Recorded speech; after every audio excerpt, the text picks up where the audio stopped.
The Kiwi side with a number of changes from the team beaten 8-0 at Rotorua last Sunday. In the backs, Mark Elia, who missed the second test through injury, returns to the left wing, and Gary Mercer takes over on the right wing from Tony Iro. But the big change is in the Kiwi backline at standoff, where 22-year-old Aucklander Kelly Shelford comes in for his first test. Brendan Toot has been dropped, and so Hugh McGann, captain, shifts from second row to loose forward, and Mark Hotto, who came on as a replacement at Rotorua, takes his place in the starting lineup today. Now, the Australian side has undergone some last-minute changes because of Paul Sidonen's injured ankle, which has ruled him out. So Mel Meninga, their big 100-kilogram, 16-stone centre, moves into the second row, a position he has played in before at Test match level. Now, his departure from the back line has given Michael O'Connor, the Manly winger, his first opportunity in the series. He comes onto the wing for Dale Shearer, who joins Tony Curry in the centres. Well, Graham Lowe, what do you make of those changes? Well, I think they're effective changes as far as Australia is concerned, Brendan. Having Mel Meninga in the second row won't weaken them in any way whatsoever. He's a tremendously big man, a skillful man, and I'm sure he'll certainly provide plenty of fire.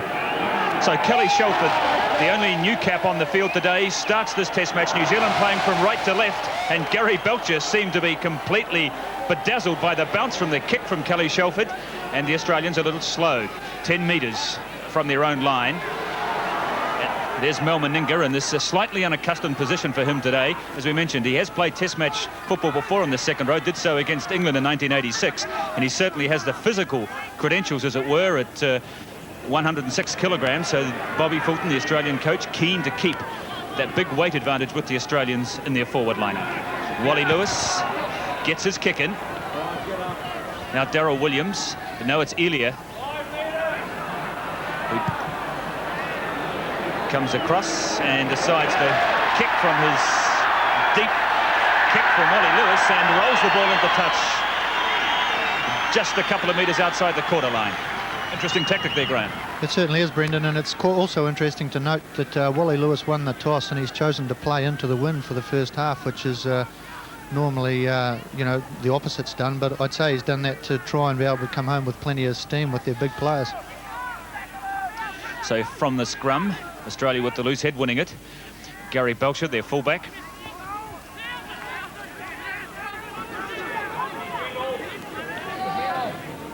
Still inside the Australian half. As Steve Roach steps out of one tackle, makes 10 metres. Kerrod Walters at dummy half. Wally Lewis looks for some support, decides to hang onto the ball himself, is taken in the tackle by Horo and Sam Stewart, as Kerrod Walter tries to sneak away, and the New Zealanders up inside the 5-metre mark. The Australians receive a penalty. Kerrod Walter is very effective from running from dummy half. We've got to be sure we have a block in there. Wally Lewis, now there's been all sorts of stories about just what sort of physical state Wally Lewis is in. Some would have you believe that his arm, that he broke in the World Cup, is played up in the second test at Rotorua. Others said that he damaged it in a gym during the week. However, he's taken his place on the field. And Australia inside the New Zealand half for the first time. This is Haslip, the man who's replaced Greg Alexander at halfback today in the Australian side, wearing number 7, the only New South Welshman again in this Australian backline today. Walters, Lewis, the long pass to Belcher. He gets away from Dwayne Mann. Now the Australians trying to spin it wide. Bradley Clyde, just 15 metres outside the New Zealand quarter line, is Meninga with a nicely timed pass to Hasler. A big gap here, and there's a whole wall of green jerseys. Must be a try. Oh, goodness gracious me. It looks so easy for the Australians. Mel Meninga, who is it that scores the try, and he's not happy. Well, it was that man Hasler again, the man who set up that try in Rotorua last week. And Australia are up to a 4-0 lead. Now just look at number 7, Meninga, with a beautifully timed pass to Hasler, and there was just no one home. And it was about 6-on-1 here. It was only a matter of choice who scored the try, and Mel Meninga in his new position goes in and scores the try. I think a lot of that, Brendan's happened from the markers not chasing, not putting pressure, working from the inside out, and the outside backs, the outside players are just being left with numbers that they can't handle. It's just a matter of straight advantage. 4-on-3 that was there, or 4-on-2. Yes, when you look at the split here, from Meninga in the pass to Hasler, he just couldn't have believed his luck there. I mean, it was such a big gap, you could have put 2 buses through it. And now Meninga with the opportunity to convert his try from a very handy position, right under the posts.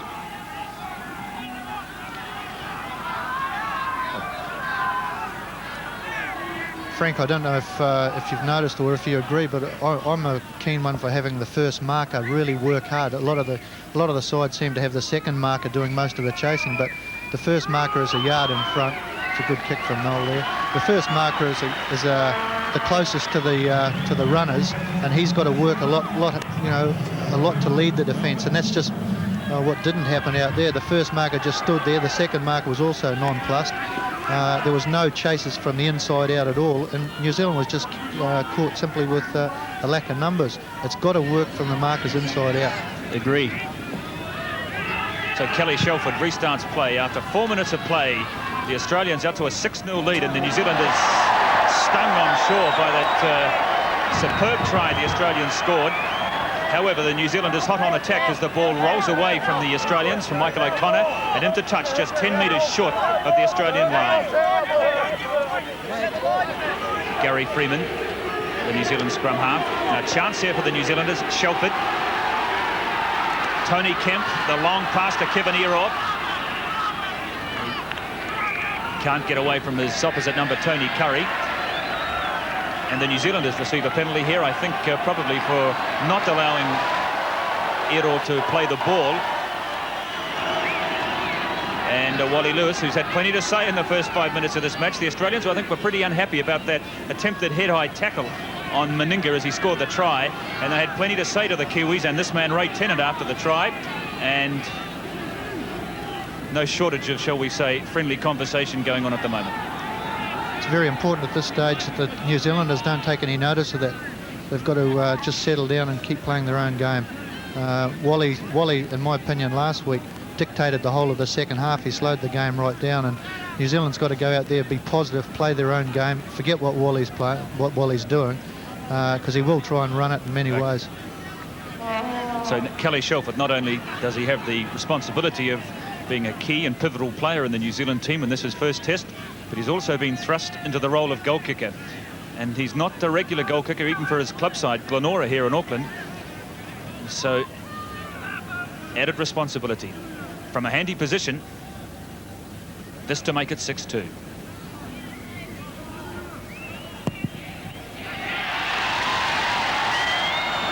And so the problem that beset New Zealand at Rotorua last weekend is continuing here at Mount Smart Stadium. Shelford from a handy position. Now that would have done his confidence the world of good if he could have landed that. And so the Australians retain that 6-0 lead, and I guess, Graham, you just can't afford to throw away chances like that. Certainly can't, and I think a big responsibility is on Huey's shoulders now to get into Kelly's ear and tell him to forget all about that. Just get back onto the game now and produce what you're capable of. Darryl Williams from fullback makes play up to within 10 metres of halfway. 6 minutes into the first half of the match, and Australia ahead by 6 points to 0. Gary Mercer, who has retained his place in the New Zealand side, came in for the second test. Gary Freeman kicking in behind those Australian backs, but Gary Belcher, he's so quick, this man. Such a solid last line of defence in the Australian side. Gary Belcher to Michael O'Connor, coming in for his first test of Test Match League in this series after sitting on the reserve bench for the first two. And the gap again as Paul Vaughton makes 15 metres up over halfway. The New Zealand defence, again, just a little slow to close in on Vaughton. Haslett to Lewis, taken in a solid tackle by Kelly Shelford right on halfway. And the New Zealanders come away with it while Shelford and Lewis involved in a real skirmish on halfway. And they're still in it. A little psychological drama, I guess, going on here between these two opposite numbers, each keen to assert their authority over the other. And Mr. Tennant having a word to say on the two of them. So it was Lewis that had the ball as Shelford went in for the tackle. It was Hugh McGann that wrestled the ball free, and while the two of them on the field continued to exchange blows.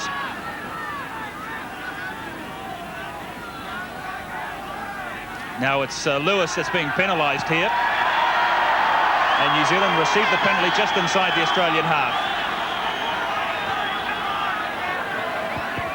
Again, Brendan, Wally is dictating the game already. He's sure he's been penalised there. He's having plenty to say. He stopped any momentum that New Zealand might have been gathering there. New Zealand has got to make sure they concentrate. Just keep concentrating, keep their minds on the job, and forget what Wally Lewis is talking about.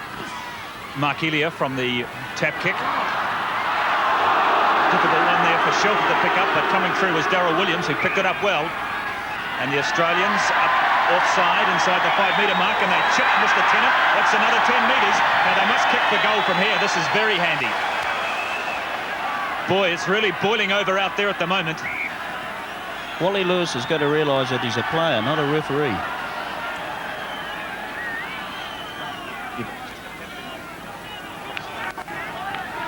So Shelford lining up for his second shot at goal, and I guess he's relieved that this is a fairly handy kick. Now, strictly speaking, he shouldn't have any difficulty with this at all in practice. I guess you'd knock this over 9 times out of 10, but it's a different environment he finds himself in at the moment.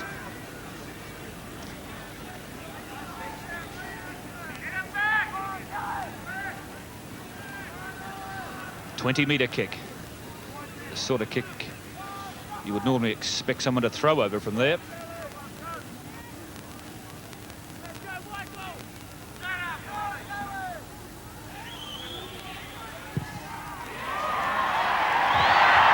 That's the sight the big Kiwi crowd wanted to see, the flags being raised. And Kelly Shelford has put the first points on the board for New Zealand after 10 minutes of play, and the gap is narrowed back to 4 points.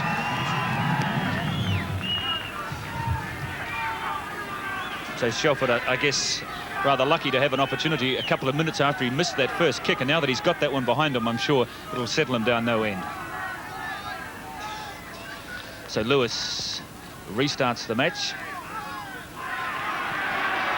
Sam Stewart running the ball out from inside his own quarter. Brent Todd makes 10 metres up the field and still inside the New Zealand half.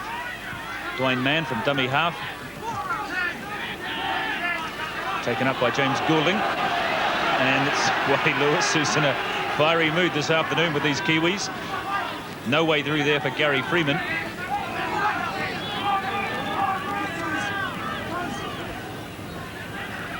And Williams from fullback trying to bounce that ball into touch. It's not a bad looking kick, but Hancock putting himself between the ball and the touchline gets his first touch to the match, but the New Zealand defence in the form of Cavanero comes down heavily on Hancock, and I think he receives a penalty for that.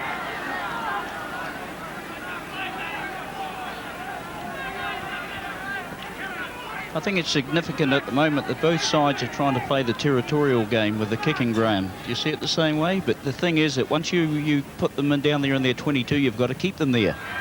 Yeah, it's all right. It's all right playing the kicking game, but leading up to the kicking game, the Kiwis have let themselves down a little bit because they're still running one out, not taking any pressure off the ball carrier at all. They're running on ones. They've got to support one another a little more. The markers have to work hard here. Kerrod Walter, the Australian hooker, looking for a way through there, makes play up inside the New Zealand half. The Australians receive a penalty for interference on Walters, not allowing him to play the ball, and the finger pointed at Brent Todd. So Lewis, a couple of metres inside the New Zealand half, finds his touch, and Australia inside the New Zealand quarter line. Right over, man. Walters with the free kick. Steve Roach charging at full speed. 15 metres short of the line. Walters going wide to Meninga. A little dummy, but the cover defence was there to wrap up Mel Meninga. Hasler, the dummy from Hasler. This time the slippery little New South Welshman doesn't elude the New Zealand defence. Lewis. Curry to O'Connor, but the pass was a little too high and he had to stop. Now, O'Connor did have a few metres to work in there. It was a pity from his point of view that the pass wasn't better directed. However, Bradley Clyde 8 metres short of the line. Australia ahead by 6-2, 14 minutes into the first half. Hasler, the grubber kick from Meninga, and now the chase is on from Belcher, but the kick was too deep.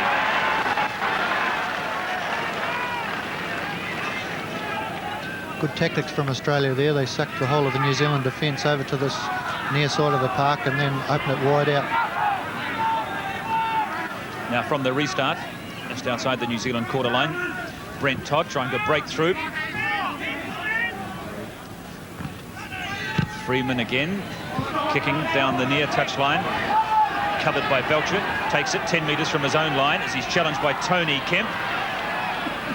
Gets his pass away to Michael O'Connor, who eludes Kelly Shelford to Hancock. Gets away from Sam Stewart, but Kelly Shelford and Stewart pick him up. Meanwhile, it's Mark Otto, I think, who's receiving some attention on the near side. And the interception must be a try, yes! It's that man who did it in Christchurch, Mark Elia.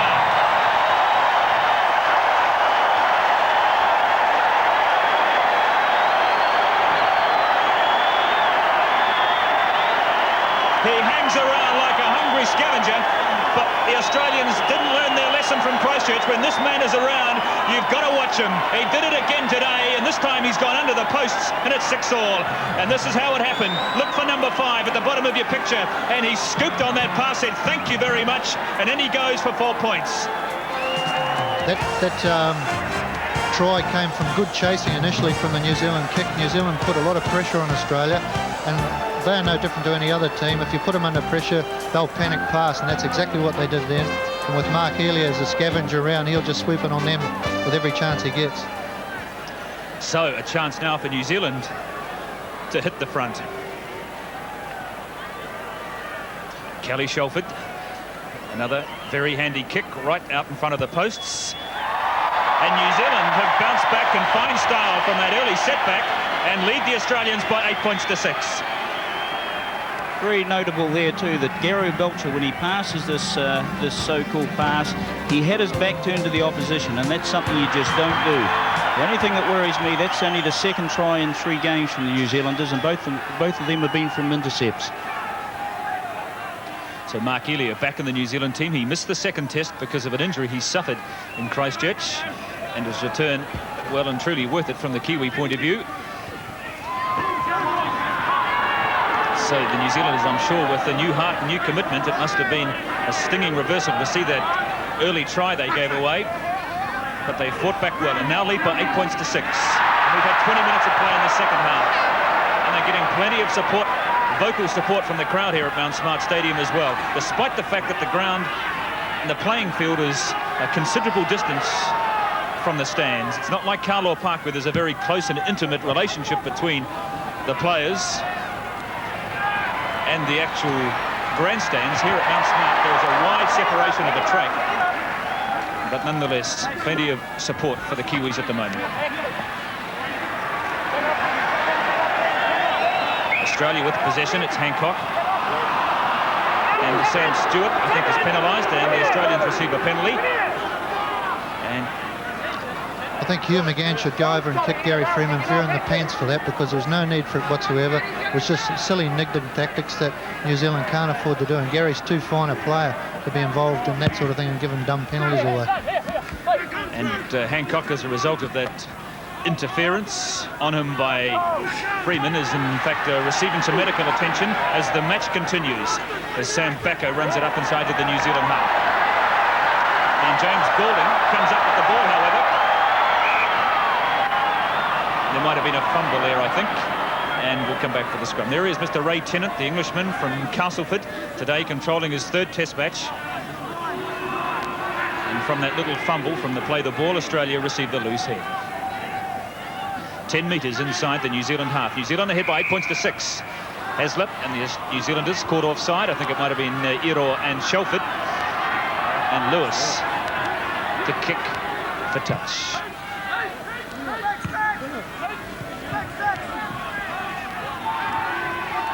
So we're midway through the first spell here of this, the 3rd test at Mount Smart Stadium, and New Zealand ahead by 8 points to 6 as Wally Lewis tries to slip through a half gap, but the cover defence snuffs that out very quickly. The only other time New Zealand have been ahead in this series, and there's in the opening minutes in Christchurch when Kevin Ero kicked the penalty for the Kiwis to lead 2-0, but that was short-lived. Walters to Roach, only 10 metres short of the New Zealand line. Walters. Australians looking dangerous. Heslip to Belcher, he slips through the tackle and is brought down just a metre short. But once he slipped out of that tackle, he looked as if he was through, but some very quick cover defence there by the Kiwis snuck the Australian fullback out. And the ball rebounding from the boot of Wally Lewis, and New Zealand with possession and 6 tackles. Very good defence there from Daryl Williams. He saved a certain try for the Kiwis. As Gary Mercer breaks out of 1 tackle, takes play up to the quarter line, still inside the New Zealand half. Brent Todd. No way past that wall of flesh. The combined frames of Roach and Meninga.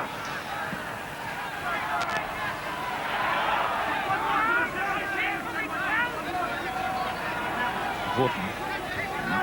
There's Mark Horu, who's received a knock in the first couple of minutes of this match and was on the sideline for 2 or 3 minutes getting his head heavily bandaged. As Daryl Williams kicks the ball deep. Belcher a few metres outside his quarter line with Hancock.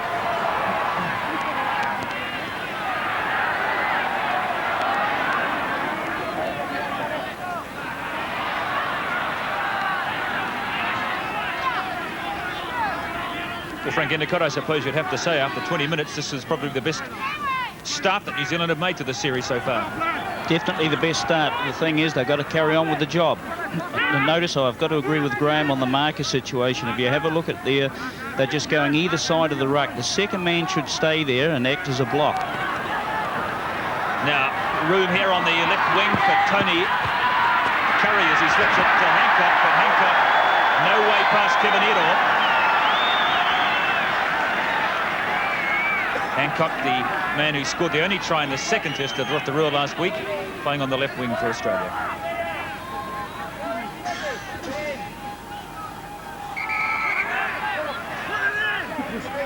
Freeman, who seemed to cop a flying hand as he was feeding the ball into the scrum there. I don't think it was deliberate. In fact, it might have been from one of his own teammates. However, Daryl Williams, the New Zealand fullback. Shelford at dummy half. Again to Hordo. That's the first time so far the forwards have had into passing. Even though it was only 1 pass, there was still a half break on. That's all they have to do. Kevin Ero. And away goes Mercer, but I think he might have stepped into touch. Or was the pass forward? The referees brought them back anyway. Again, Brendan, from support play. That's all New Zealand has to do. Carry on the support play. Let's have a look at that again. Kelly Shelford with the long pass to Sam Stewart, who timed his pass nicely to Ero. Now he slipped the pass to Mercer, and I think it was judged it was forward. Now the Australians with the loose head.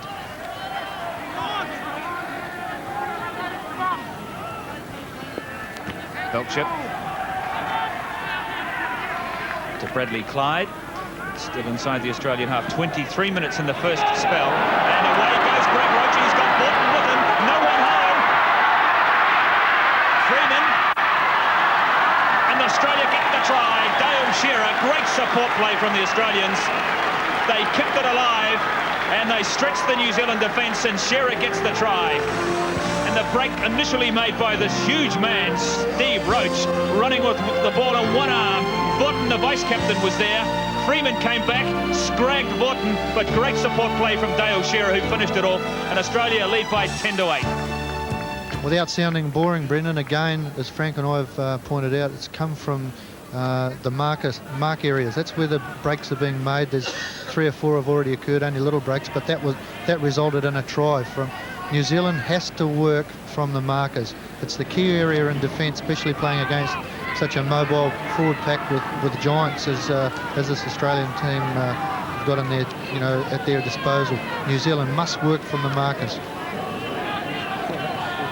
There was a huge hole in the just in behind the play the ball there, and there was no way they were ever going to stop Steve Roach. He couldn't have believed his luck.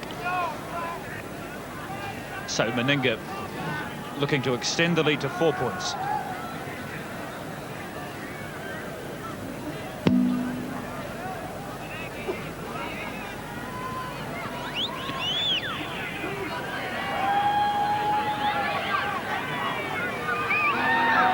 Meninga from a very handy position, but even he too can have an off day. That's a simple kick that you wouldn't expect Meninga to miss, and so the Australians have to settle for just a 2-point lead. There he is, the man who scored the try, Dale Shearer, the Brisbane Bronco. Took that final pass from Paul Vaughton. And Australia with 2 tries, New Zealand with 1. It's been a thrilling encounter so far. 25 minutes into the first half as Kelly Shelford restarts play. Australia with that 2-point lead. Belcher from fullback. That's where the Kiwis have got to play this game. They've got to get them down there, keep them down there, jam them, just jam them there all afternoon. Bradley Clyde looking through for the gap, which Steve Roach managed to find just a few minutes ago, close to the ruck, which set up the try for Shearer. Roach again. Freeman and Goulding taking the big Balmain prop forward. Referee spotted the forward pass, and so New Zealand here with an opportunity deep inside the Australian half with the loose head. Gary Freeman has a word to his backs. They're lined out on either side of the scrum, and there's a planned move on here is Shelford, but can't get through. Des Hasler, Dwayne Mann running from dummy half. Mark Horo 10 metres outside the Australian quarter line. Australians ahead by 10 points to 8. Brent Todd, centre field. Mann again at dummy half. Freeman to Mann. Stewart. As Hasler goes around the neck, and a couple of other Australians try to halt the progress of Sam Stewart. Now Freeman, what's he going to do? That little Kiwi halfback trying to probe the Australian defence, but there was no way through there. Shelford with the bomb, and Belcher solid as a rock underneath it. And Gary Freeman penalised for going around the neck. He disagrees, but Mr. Tennant gives the penalty. That's twice that Freeman has been penalised today for what you might say over vigorous play. Let's have a look at it again. Belcher, who took the bomb well and set off and jinked his way through a couple of defenders. And Gary Freeman, we're obscured there by Sam Stewart, but he certainly went high.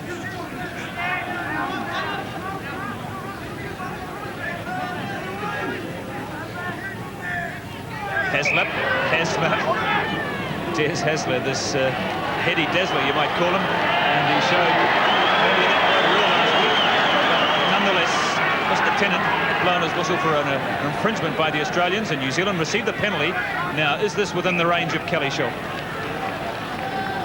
Brendan, that's the professional foul that's been going through the whole series from the Australians, and that's the first time the referees pick them up. After they play the ball, they've got a tendency to hold the marker there. That's a good, fair, just penalty. Now, this kick, which would be within the realm of about 40 metres, and in the New Zealand camp, the decision has been made that Tony Kemp will take the longer kicks at goal, and Shelford will take the ones around the posts. So this must just about be at the end of Kelly Shelford's range. Directly in front. Get him 10. Ideal conditions, no wind, and the ground dry and hard, so it's good goal-kicking conditions today. Shelford trying to level the scores at 10-all.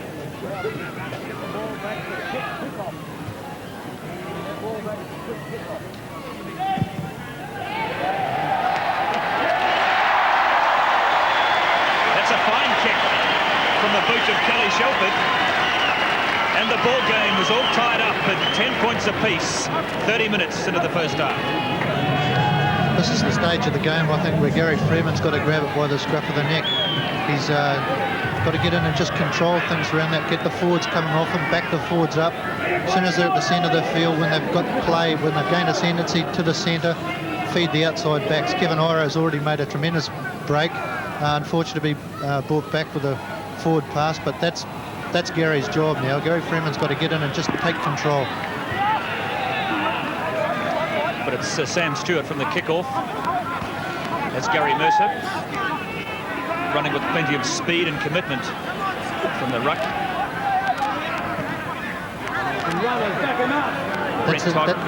Sorry, Brenton, that's the tactics, mate. Gary's just got to get those forwards coming off him, just vary things. It's a nice little kick from Shelford. It's an awkward one for O'Connor, and he didn't look too keen on going in there in the face of those Kiwi forwards. And New Zealand have possession. O'Connor just hung back a bit there. And New Zealand again with the 6 tackle count. Stewart up to halfway. They're the tactics, all right. See our halfbacks getting in and controlling the game, both the halfback and the 5'8". Just take the pressure off the forwards a little bit. Goulding. But it's Meninga that smothers him in the finish, right on halfway. Brent Todd, this double international in the New Zealand team, played water polo for his country a few years ago, now an essential member of this Kiwi front row. Freeman, just losing his footing there on this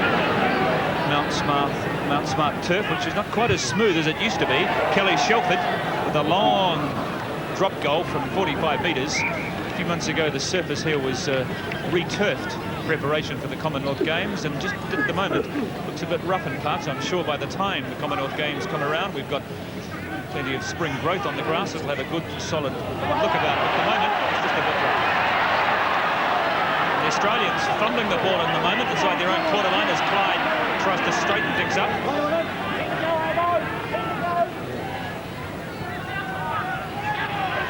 Horton, vice-captain in the Australian side, a man who stood in at Standoff in the Australian team in Wellington a couple of days ago, made a good fist of things back in his regular position today. Meninga. Walters at dummy half. Hasler's away again. He's got support in the form of Shearer, and the cover defence closes in on Shearer as he tried to find Curry, and that was a close thing for the Kiwis as away comes Gary Mercer. Well, that looked odds on as if it was another Australian try in the making there, but now the Kiwis, and they've got some room out here on the right as Hugh McGann gets his pass away to Sam Stewart. This game being played at a furious pace at the moment. Kevin Edorf as Sam Backer goes over the top. Boy, this is hard to keep up with this stuff.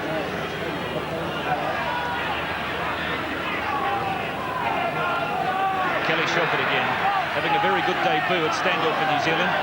Freeman, as he's crunched by Wally Lewis. Porto. Tony Kemp, who's had a quiet day so far, putting pressure on Belcher, gets away from Kemp, and now Belcher starts to straighten it up. Clyde, Shearer. Clyde there to carry it on, and a few of these players are looking a little tired, and you can't blame them at the moment. Meninga. 10 metres outside the New Zealand quarter line. The score's tied at 10 points apiece as Kerrod Walter tries to slip through the tackle, and the quick hands to Belcher. They've got a few numbers out here on the left. Belcher might have been better if he'd moved it left.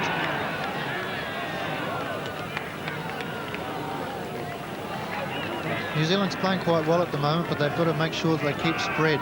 They're being caught lower numbers at various times, especially over on their right-hand flank. They've got to make sure they spread a little bit more. Darryl Williams, he slips out of the tackle of Hasler, takes play up to the quarter line.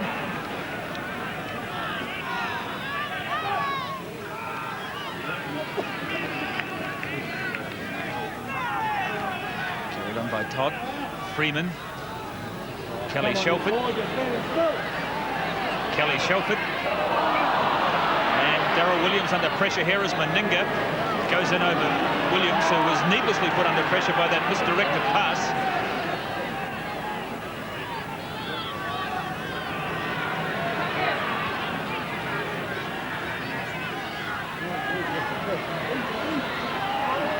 The long pass to Tony Kemp. Kemp, who looked very promising last week at Rotorua. Wally Lewis takes the interception, and Michael O'Connor might have too much pace. Oh, bad luck for the Kiwis, but nonetheless, if you give these Australians half a chance, they'll take it. And Michael O'Connor gets the try, and the Australians are ahead by 14 to 10. Meanwhile, concern for Wally Lewis, who sent that try up for O'Connor after he took that misdirected Kiwi pass. And let's have a look at it again. It was a move that was being mounted, first of all, by the Kiwis down the left wing. It was that long pass to Tony Kemp as he cut back infield and flipped the pass back looking for one of his colleagues, but the pass went loose to Lewis, to O'Connor, and Michael O'Connor gets the try. Just trying to be a little bit fancy then and force things when they weren't on. That's the problem there. This is called test match football. You can't be frivolous with the ball. You've got to try things. You just can't force something when it's not on. And this pass here just wasn't on.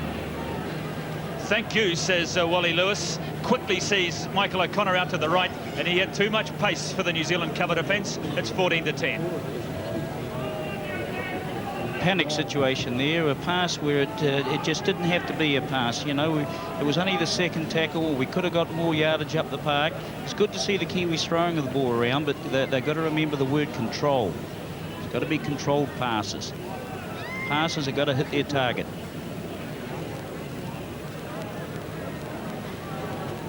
Now can be a turning point in the match.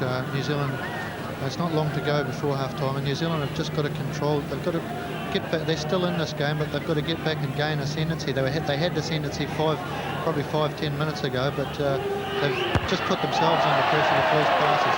Now, poor old Mel, he's having a terrible day with his kicking. Mate, it's pretty tough up there in the forwards, and he's got nothing left for his goal kicking, but he made a hash of that, as he did the last one. And so the Kiwis, despite conceding 3 first-half tries, and the third one went to this man, Michael O'Connor, are still only 4 points behind the Australians with half-time looming.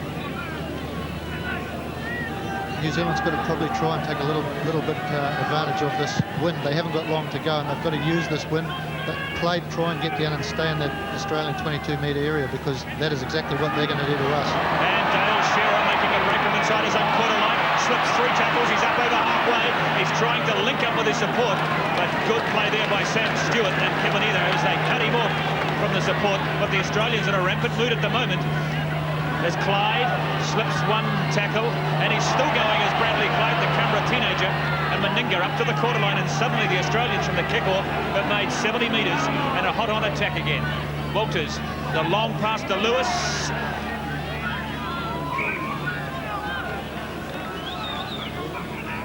It's imperative here, Brendan, that New Zealand have got to make first tackles. There's no use making these tackles 3 and 4. They've got to be the first tackles made to count. Mr. Tennant decides to give the Kiwis a penalty for something I think one of the Australians must have done or said to him after he had made that initial ruling, and so Williams with the penalty, kicking for touch.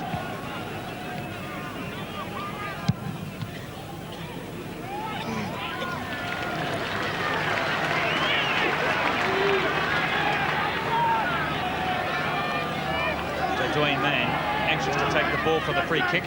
Gary Mercer to Gary Freeman. And there was a real confrontation there between Wally Lewis and Daryl Williams, and there was no quarter asked or no quarter given. And I think it might be Daryl Williams that has come off second best. It was like running into a brick wall, but what do you reckon, Graham Lowe? The shoulder of Wally Lewis had something to say with that. Yeah, certainly. Well, Wally's, even though he's a 5'8", he plays it over 15 stone, and that's fit. And Darryl will sleep well tonight, I can tell you that. He'll know he's run into somebody. Poor old Daryl Williams. Just feeling a little groggy at the moment, but nonetheless, he has taken his place back at fullback after that confrontation with Wally Lewis. New Zealand come away with it again. Sam Stewart, who slips 1 tackle, makes play 10 metres down the field, but Horro losing the ball forward. And Australian come away with it. Gary Belcher, but the referee says no advantage to Australia, and we'll come back for the scrum. Again, as we saw in Rotorua, New Zealand making these breaks, but just unable to finish them off.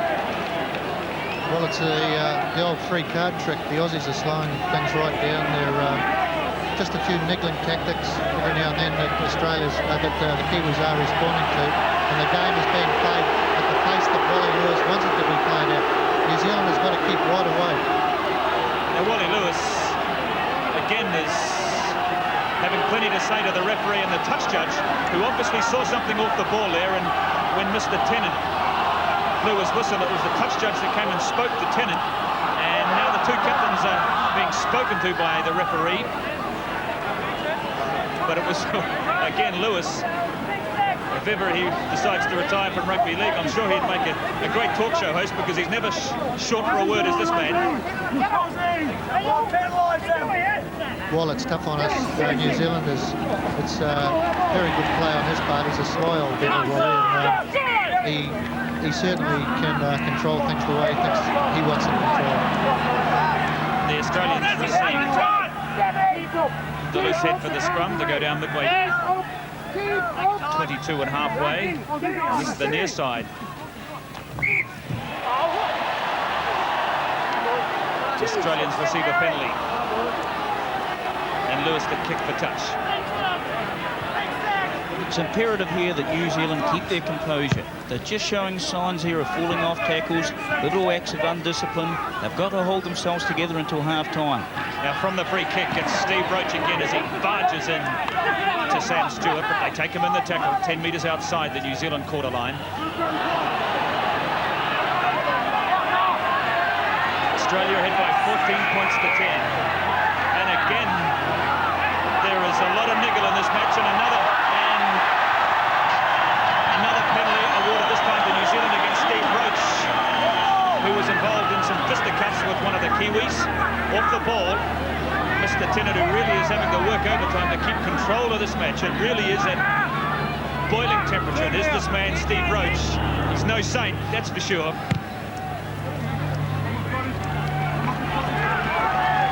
Oh, come on. New Zealand on attack with the free kick. Freeman turns and switches it back to Hugh McGann. And there's the hooter for half-time. And so at the end of 40 minutes of very turbulent football here at Mount Smart Stadium, the Australians, the world champions, they've won the series, but they're playing like their life hinged on this performance today. A very aggressive 40 minutes of international league, and at the end of it all, 3 tries to 1. At the break, it's the Australians ahead by 14 to 10.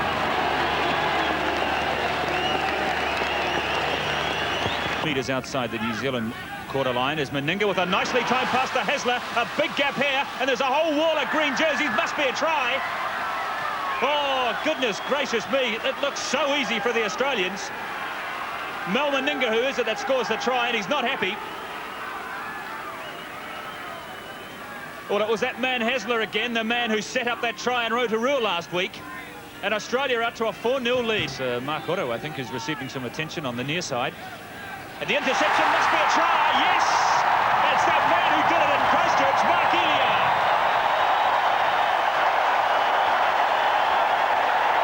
Still inside the Australian half. 23 minutes in the first spell. And away goes Greg Roach. He's got Borton with him. No one home.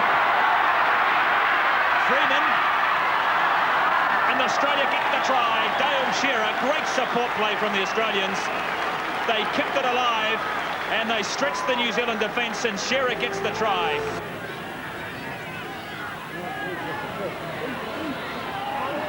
The long pass to Tony Kemp. Kemp, who looked very promising last week at Rotorua. Wally Lewis takes the interception, and Michael O'Connor, he might have too much pace. And he will start the second spell. The Australians playing from right to left, ahead by 14 points to 10. 3 first-half tries.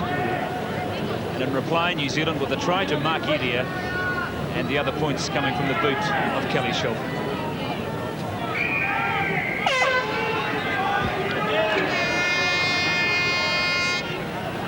So Darryl Williams, the New Zealand fullback, running it out from his own goal line. Couldn't quite free his pass, taken in the tackle there by Clyde and Walters. As Hugh McGann makes play up 10 metres. Carried on by James Goulding. Well, New Zealand conceded 3 tries in the first half in Christchurch, and were effectively out of the match at the break. But although they gave away 3 tries in the first half here, they're still very much in this match, Frank. Very much so. If they can go the same as they did in the first test in Christchurch and win the second half, they're only 4 points behind out there. They get rid of the silly tactics, they can win this game. But it's Bradley Clyde that takes the ball from dummy half inside the New Zealand half. And it was Dwayne Mann, the New Zealand hooker, who topped the tackle count in the first 40 minutes of this match. He made 16 tackles, followed by Brent Todd with 14. James Goulding made 14. As Here's Belcher to Tony Curry. Can't get past Kevin Earorp. Meninga again tries to break through Mark Otto's tackle, but taken just 10 metres outside the New Zealand quarter line. Now Lewis putting a very high bomb up indeed. That's a beautiful kick from Lewis, just a metre short of the line, and it's gone loose. Darryl Williams, it eluded the hands of Williams as he went high. Recovered by Mark Elia. It's Gary Mercer running from dummy half, makes 10 metres, good run from Mercer. Mark Elia, his fellow wing, playing at dummy half. Now Steve Roach, the Australian prop forward, topped the Kangaroo tackle count in the first half with 11. Meninga playing today in the unaccustomed position for him. In the second row, made 10 tackles in the first half, and Bradley Clyde 8. From the kick, it's Michael Hancock. Gets away from Hotto. That's as far as he goes. Dumped by Kevin Earorp. Wally Lewis playing a dummy half. Curry running onto it, takes play up to the halfway mark. Walters to Meninga.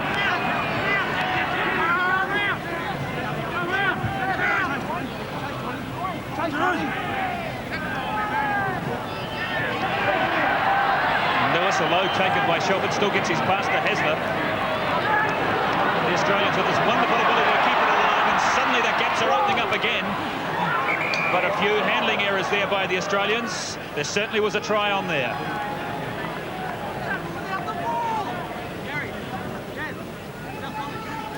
Notice the Kiwis just started hanging off the big man out there at the moment. Again, the first tackles have got him going low, and the second man's got to cool the ball. McGann to Freeman. Mr. Tennant says play on. The tackle was fair. Brent Todd running hard at these Australians. We speak volumes of the attacking abilities of these Australians, but it's worth remembering now that in 2.5 test matches, the only tries New Zealand had scored have come from intercepts. One by Mark Elia in the first test, and another by the same player here in the second test. Very few scoring opportunities have come the Kiwis' way as they try yet again to find a way through the Australian defence. Losing the ball and coming up with it was Backo to Vaughton.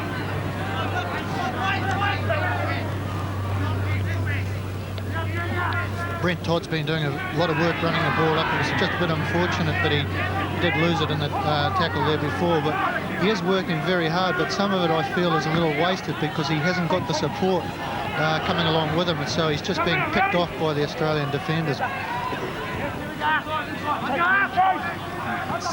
Shearer, dummy half, takes the pass from Lewis again, but running straight across the field.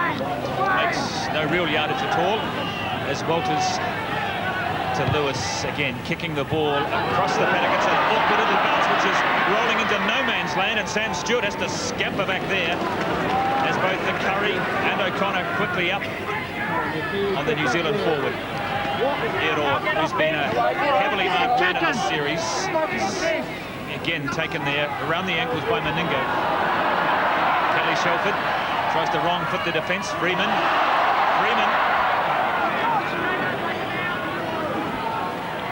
Dwayne Mann. And there's Brent Todd on another one of those bullocking sorties of his. To Dwayne Mann, a dummy half.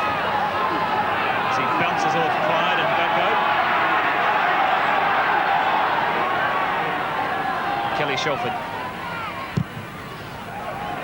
It's Hugh McGann who puts the big downtowner in. It's not a bad kick from the New Zealand captain. In fact, it's a perfect kick. Rolls right down to within a metre of the Australian line. O'Connor having to run it out from his own goal line. And they take him inside the quarter line. Belcher. 2 plays and the Australians have made nearly 50 metres.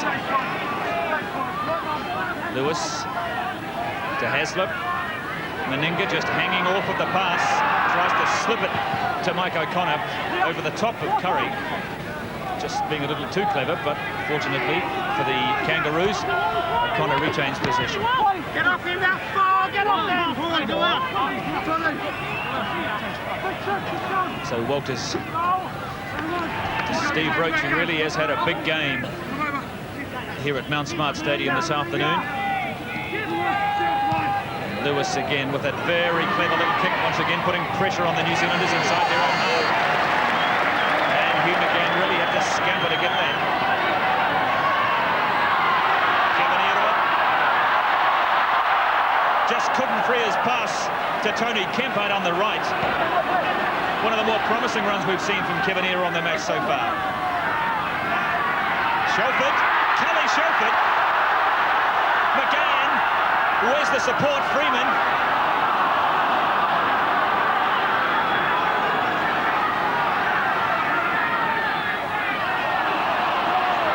And the ball has gone loose. It's a real lolly scramble down there at the moment. New Zealand have it. This is the area they've got to keep calm. They've just got to concentrate here. They've got the Australians rattled. They've got to concentrate. Todd, about 10 metres outside the Australian 22. They trail by 14 points to 10 as Dwayne Mann bounces off Wally Lewis. That's the Australian quarter line. Goulding, Freeman, Sam Stewart turns to Freeman again. This is good stuff from the New Zealand forwards as they shift the ball quickly.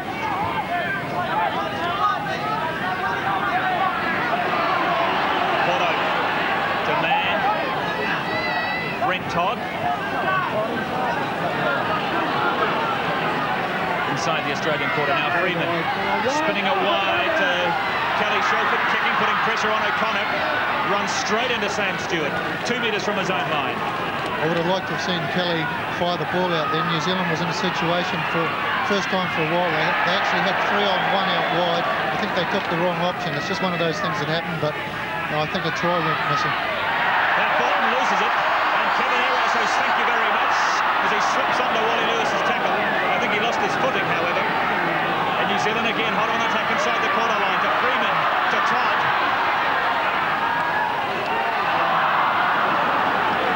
But again, the unforced error. New Zealand were hot on attack and the Australians come away with it. You'll notice from that shot, the Australians were standing around just bunched. They were rattled. They've been put under a lot of pressure, but New Zealand unfortunately let them off the hook. But they're like any other side. If you put them under pressure, they'll feel the pinch, and they've certainly been feeling it the last 2 or 3 minutes. And Lewis decides to put some pressure on New Zealand by kicking the ball deep, and however it's Daryl Williams that's running it up towards halfway. He's been bounced a few times by the Australians, but he's still got his pass away as Lewis goes in over the top of Gary Freeman.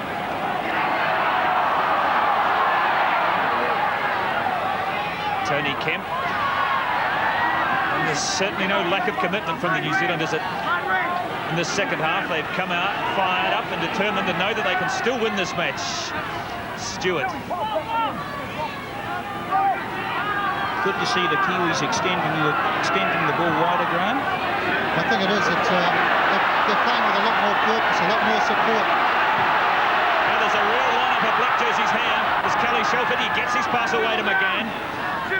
Freeman. Ero.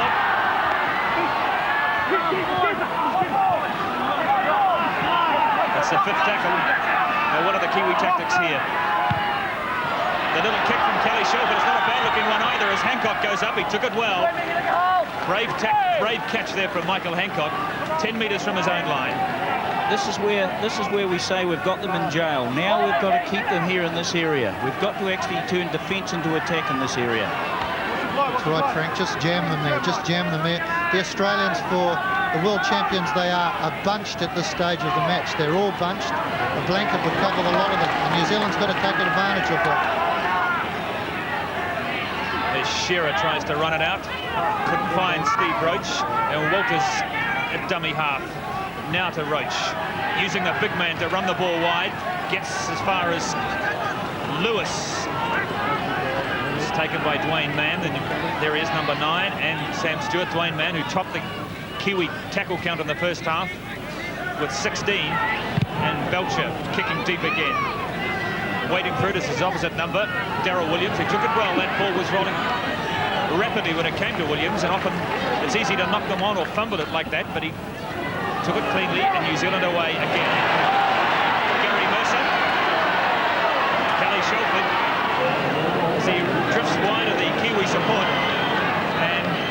Sandbacker. Freeman with that long rocket pass, getting it wide to Gary Mercer, who was clearly interfered with there. Whether it was intentional or not, I don't know. But Tony Curry made no attempt to get out of the way of Mercer after he'd kicked it. The Australians with it. Gary Belcher, 10 metres inside his own half.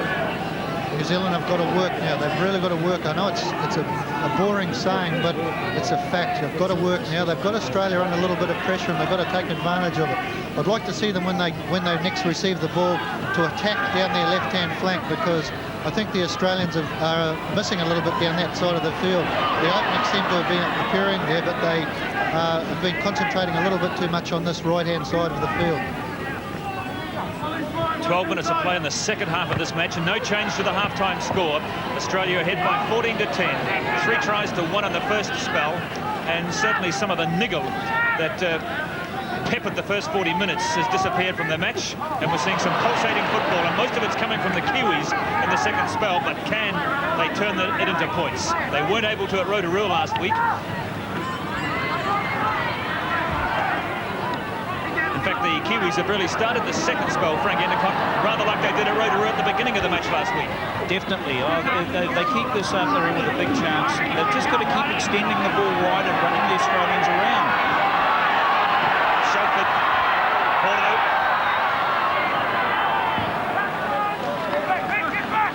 Mel Meninga didn't shirk the tackle on Horno there.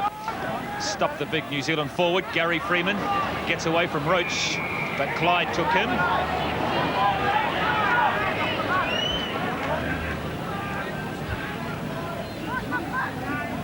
That was a change over there, and that's not on this level of football. There should have been something set up there for the kick, the long probing kick or whatever, but there should have been something on.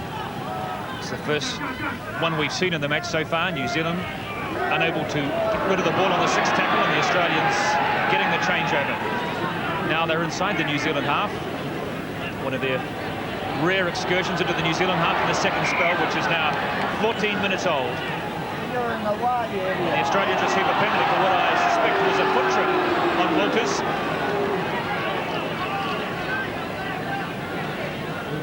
And it's about 40 metres out in centre field. Lewis has the ball.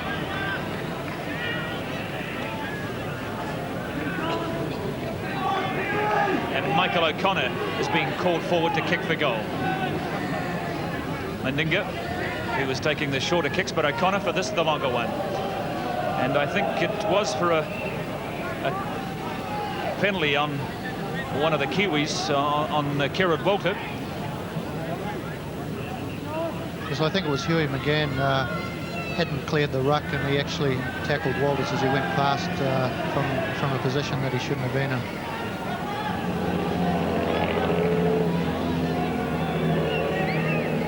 So it's about a 35-metre kick for Michael O'Connor. And the Australians not faring much better in the goal kicking today than the New Zealanders.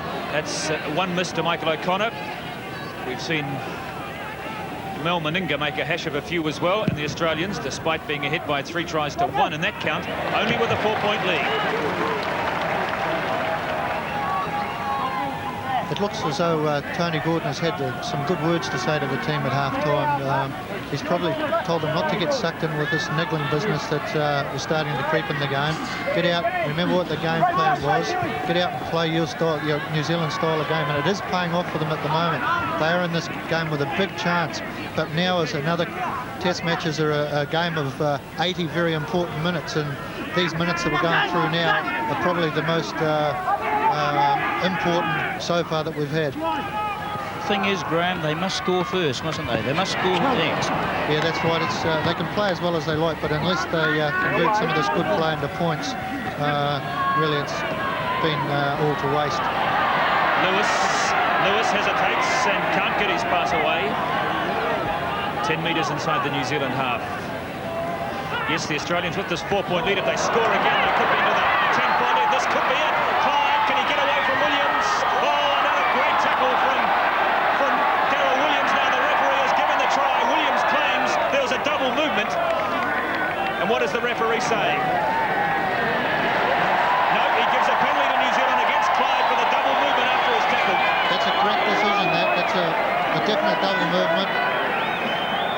And you'll see them make the break from Clyde. Now look at this magnificent tackle from Williams. Now watch Clyde, no doubt about it. The double movement, the old-fashioned rabbit, as they say, and he was rightly penalised for that. Correct decision from the referee. It just makes me wonder just how many points Daryl Williams has saved for New Zealand in this series. Oh, he's a great player, he certainly is. Actually, that break that just occurred from the Australians there actually came again from New Zealand being caught out at the markers. Both markers went the wrong way. They've got to concentrate. Don't let this game slip away from them by not concentrating around that play the ball area. So the saviour of New Zealand, Daryl Williams, getting the kick in as Michael O'Connor fends off a couple of rather weak Kiwi tackles, but Iro and Freeman eventually wrap up the Australian speedster, who scored one of their 3 tries in the first half. As Hancock coming in from the right wing. So New Zealand nearly saw the test match disappear there as Clyde broke the New Zealand defence. That would have given them at least an 8-point lead. New Zealand would have had to score at least twice. But now they're still in this match, just 4 points adrift. As the touch judge comes on and has words with Mr. Tennant, the referee. And a replacement, I think, being made in the New Zealand team here as Mark Horo is leaving the field.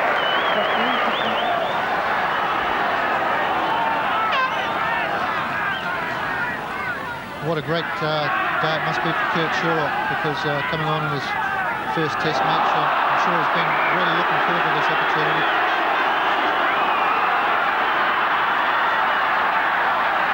It's been a fairly fiery introduction to Test Match League for Kurt Sherlock. He's only been on the field about 20 seconds and the game has stopped after another explosive skirmish. That's the first one we've seen. There's Kurt Sherlock out to the left there. In fact, there's Brendan Tuta. It's Tuta that's come on. Yes, it's Mark Horo that's left the field, and Brendan Tuta has replaced him. Sorry about that, mate. I called Sherlock, but I've got the wrong team list there. And the referee, at the words with the 2 captains, has given the Australians a penalty from the skirmish.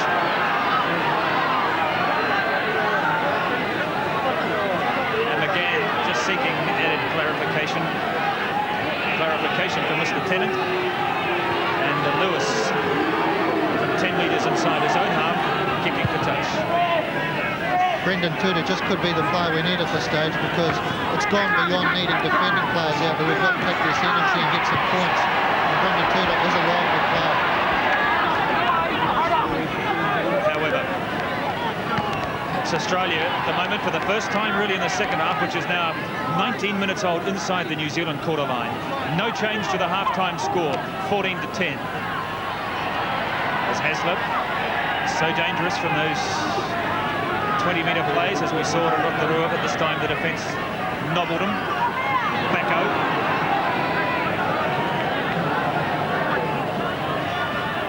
Lewis hanging on, slips a very clever little pass to Meninga, to Belcher. Wonderful understanding amongst these Australians. Kerrod Walker. There's some great camera work there. I think the technicians are doing a great job. They're right in amongst this game. The little kick, and it's a little deep. Well, Graham, I thought you were here talent scouting for rugby league players, not for television cameramen. Well, you can always recognise quality, doesn't matter what it is, mate. So from the restart, it's New Zealand, the ball. Reacting to the tackle there on Steve Roach, and yes, the referee receives a penalty. He looks mortified by it. And look at Steve Roach. Yes, that's, as they say, a bit of the old Carlaw Park coat hanger there. And rightly so, Mr. Tennant says New Zealand receive a penalty. This game slowed down just a little bit. Kiwis got to just pick things up, get it back to the level it was before, because they were looking dangerous. And if they can get the ball out to their left-hand flank, they're going to score. There's nothing sure.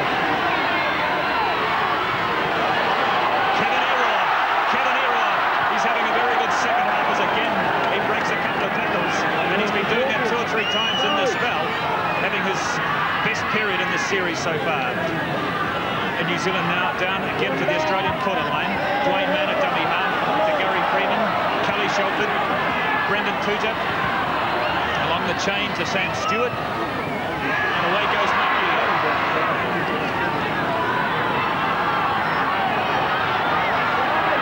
Freeman. James Goulding up to the Australian quarter line. Sam Stewart again. With this Australian defence absolutely refusing to yield. This is the fifth tackle. Now Freeman with a little kick over the back, putting pressure on Belcher again, but the Australian fullback just getting to the ball before those Kiwi forwards did. 2 metres from his own line. As O'Connor tries to run it out.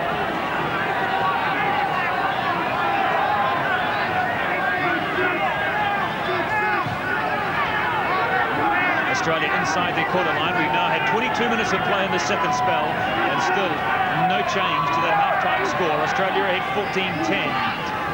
After they scored first, but the Kiwis, through the try by Mark Elia, were leading at one stage. As away goes Walters, and he had Hasler there with him, but the ball was not forward, and New Zealand regained possession. He couldn't quite find Hasler. But again, it's lost possession by the Kiwis as Belcher steps out of one tackle, and the mistakes coming thick and fast from both teams at the moment.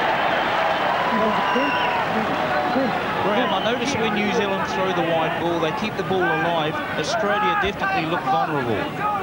Well, they do. New Zealand's got to realise that and take advantage of it. Trying to take them on too much down the middle is okay as long as there's support. But the Kiwis are looking very, very strong and menacing every time they get the ball out wide, and they've got to keep doing it. That left-hand flank in particular, I think, is looking a prime spot for a New Zealand try. Every time they've taken the ball to the centre of the field, the Australians seem to keep most of their defence on this New Zealand's right-hand side, because they are concentrating on Kevin Ira. I think that if the Kiwis take advantage of that and get the ball out to the other side, a try will come for sure. So McGann takes the kick for New Zealand, the penalty kick, which it's a good kick for McGann. He makes 30 metres, and New Zealand on attack. From the penalty, it's McGann again, frees up to Darryl Williams. Darryl Williams, and what does the referee say? Yes, there's a try. He checked with the touch judge, and New Zealand have got it.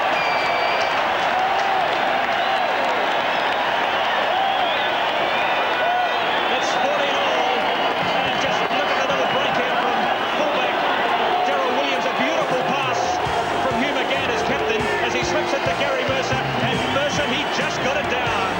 Boy, that was close.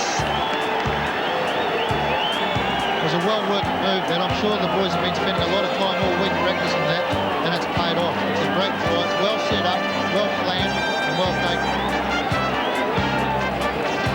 Well, I don't know, Frank Endicott, how did you see it? It was a real hairline decision. I've always said margins go towards the attacking team, and I'll go for this one too. It's good to see the finishing there for the first time in the series. Well, there's the ball, as you can see, just a half a centimetre in the field of play. Mr. Tennant, who checked with the touch judge before awarding the try, and now New Zealand are back on level terms. It's 14 all, and boy, have we got a ball game here at Mount Smart Stadium.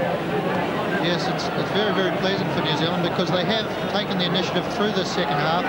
They've been in control of the game most of the time. It's only really when a couple of niggly incidents came in that the game actually slowed down.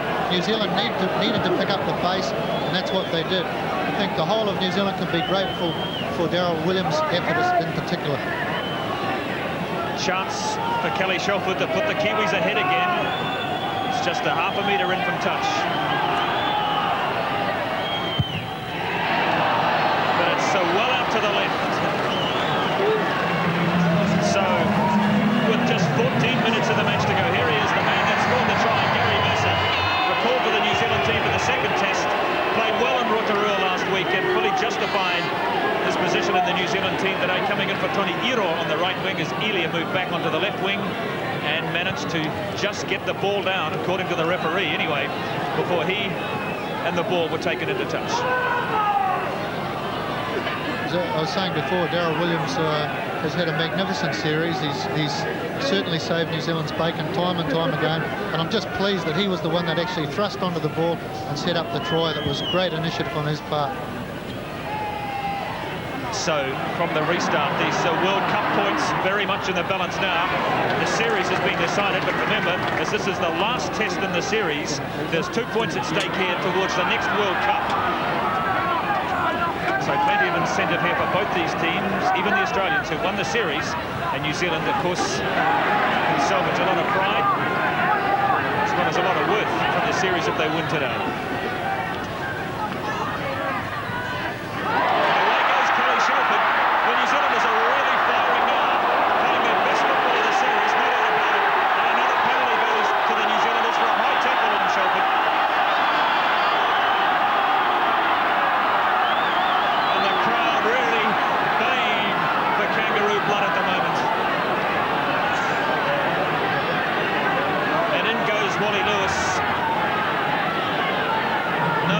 Shown at all there from Lewis.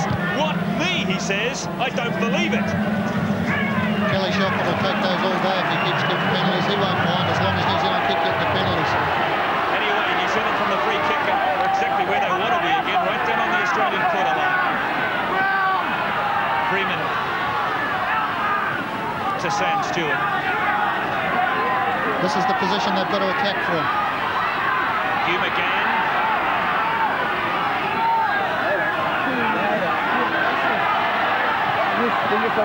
Stewart. Now the Australians have had a pretty tough and demanding tour of New Zealand. I wonder just how fit some of these fellas are. I think the drop goal was on there, but the pass was a stray to Kelly Shelford. But nonetheless, he recovered well and straightened the attack up.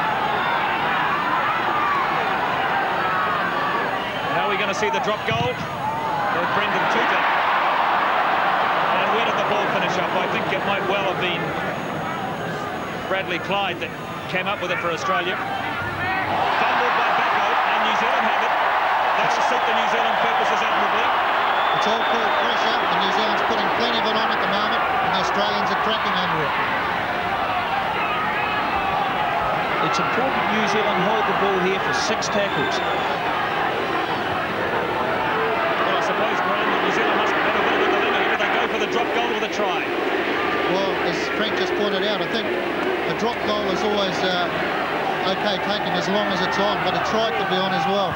Here it comes from Sam Stewart. So that's 2 attempted drop goals, but this is always the danger. If it doesn't succeed, the opposition can come away with it as they have done. A drop goal is a specialist ploy, and it takes a specialist to do it. You can't just fire the ball out and let anyone have a go who might just have one shot a year at training. It's got to be taken by a specialist. New Zealand would probably be better off going for a try. There's still plenty of time on the board. All they've got to do is keep control. 10 minutes to the match remaining. The score's a tie. It's 14 all as Australia receive a penalty, and it's Brendan Tuta, the baby-faced assassin.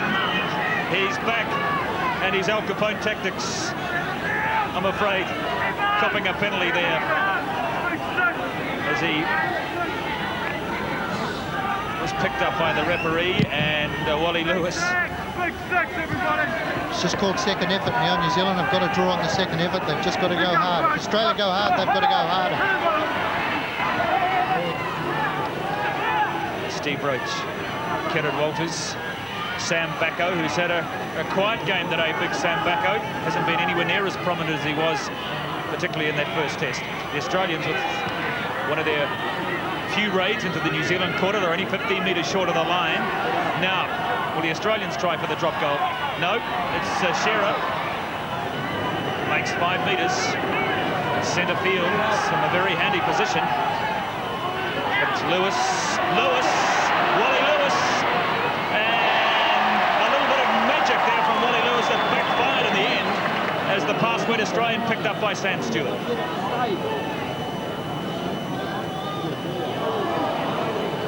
Stewart, who must have lost the ball, I think, when he dived on it, because Australia received the loose head, only a couple of metres from the line. Lewis and Hasler doubling round, but Lewis couldn't get his pass out. Vaughton, this is where the New Zealand defence has just got to be 100%. They've got to work at that marker. The marker's got to concentrate here. Meninga, and he slips the pass to Bradley Clyde. through the tackle of Darryl Williams, and that could be the series and the World Cup points. Bradley Clyde, who was so close a few minutes ago, but this time he did slip the tackle of Darryl Williams, and it's 18-14 to the Australians. The pressure from the Australians, Meninga, who just slipped the pass to Bradley Clyde through the tackle of Williams, and the winning of the match may be. Well, it's a shame that, because New Zealand have been playing well in the last 10 minutes or so, but that's what happens if you don't work in defence, and test match football is all about defence. It's all about holding the opposition out and taking the chances when they come along, as Australia just have. But New Zealand has got to be positive. They've got to get back, throw all caution to the wind, just fire the ball around. They've got to hang on, use the ball through their 6 tackles, but fire around to the flanks. This young Bradley Clyde's impressed me in the whole series, and that's justice that he scored that. And I believe he's a loose forward more so than a second rower. So now O'Connor with what might be 2 valuable points, who knows? It gives them that 6-point cushion, so the Kiwis now have to score twice to win the match. And of course, a converted try to get back on equal footing again with the Australians. At 20-14, we've got about 7 minutes of the match to go. As Frank just mentioned, Bradley Clyde, it's great when you see these young players emerging into the game of rugby league, because he's only 19 years old. He's certainly got a great future as a Australian representative. But in saying that, there's a couple of young New Zealand Kiwis that have got big futures as well. I think Kelly Shelford's taken every opportunity that's come his way today, and I think he can hold his hand up at the end of the game. He certainly hasn't been overawed, and he's played with great confidence. But I guess it was the wise old head of Mel Meninga that deserves much of the credit for that try, for that beautiful pass he managed to slip in the tackle. Certainly Mel's a great player, and he's been a great asset to the Australian game for many years, and he's still got plenty going in him. So it was the 2 Canberra Raiders, Clyde and Meninga, that combined to give Australia the 6 points. Now Darryl Williams, it's ironic, I suppose, the man whose tackling has been one of the outstanding features of the series should let that tackle slip and allow Clyde through for the try.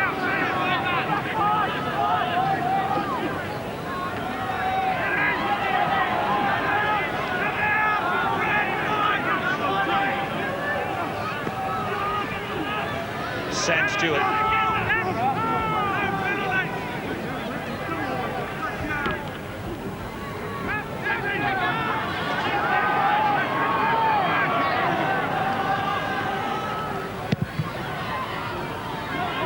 Again gets the kick away, and O'Connor from just outside his corner line. Brendan Tuta going in. And there is Kurt Sherlock, who has come onto the field at last, number 14. We saw him briefly as he took that tackle. So a very special moment for Kurt Sherlock, and a special moment in the history of both rugby league and rugby union. It's a very rare occasion to see a player from this country who represents both codes at international level. Notice the Australians playing very basic football here. They're going to take 3, 4, even 5 plays up and then put the kick in. Steve Roach up into the New Zealand half. 5 minutes of the match remaining, as Belcher going for a drop goal from about 40 metres. Williams. And goal-mouth dropout. That's probably the most disappointed man on the field at the moment, the New Zealand fullback Darryl Williams.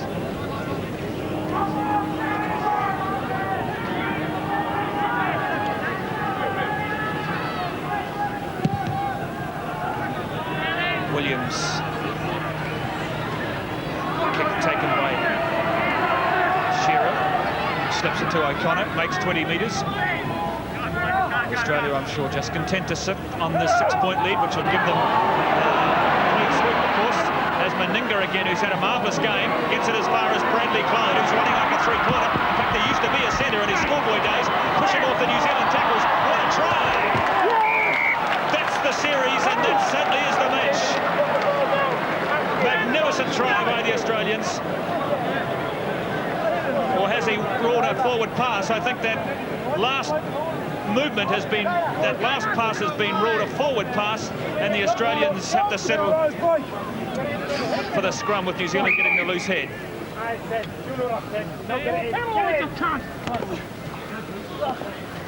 Bradley Clyde, who just brushed away the New Zealand tackles, and it must have been this last pass to Hasler that was forward. It certainly was a marginal one. Wally Lewis was anything but happy with the decision, but New Zealand can breathe again, still trailing by just the 6 points.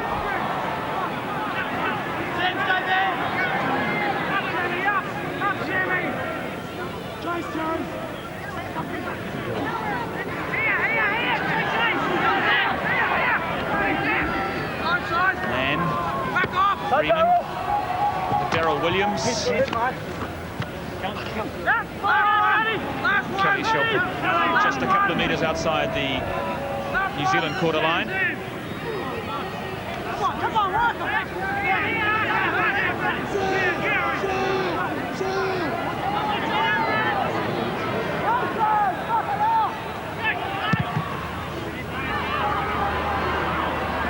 Taken by Hancock.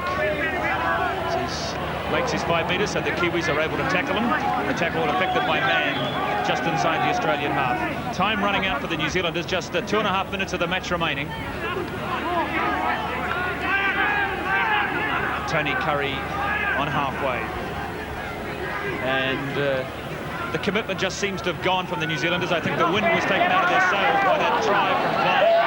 And the Australians are calling the tune at the moment as Borton takes play up into the New Zealand half. In fact, I don't think the Kiwis have been in the Australian half since that try.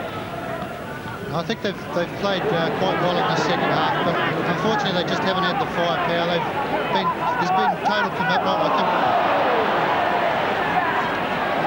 Fumbled by Belcher, and New Zealand get the loose head. Yes, there's been total commitment, and Tony Gordon's probably very pleased because New Zealand scored a try from set play, which is very pleasing to the coach. It's not over yet.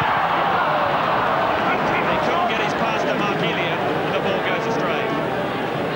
I think all credit must be given to the Australian side.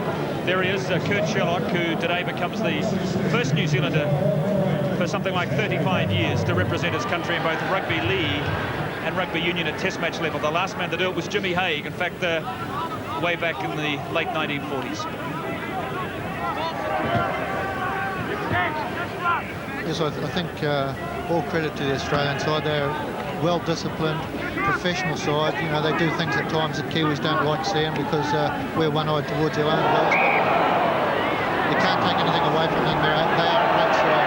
It's been a thoroughly professional performance from the Australians, and Tim is not surprisingly just getting a little frayed at the moment into the last couple of minutes. But boy, if it is a barroom brawl, it's a pretty tired one. These blokes have been hammering one another now for 3 tests, and they're probably just about getting ready to have a big drink together tonight, have a nice beer and sit down and reflect on the series. They'll all be mates after it, and I'm sure they'll have plenty of stories to tell one another. Now the Australians receive a penalty as a result of that fracas, and it's imminently kickable, and I imagine they will kick for goal, and it may well be the final act of the match.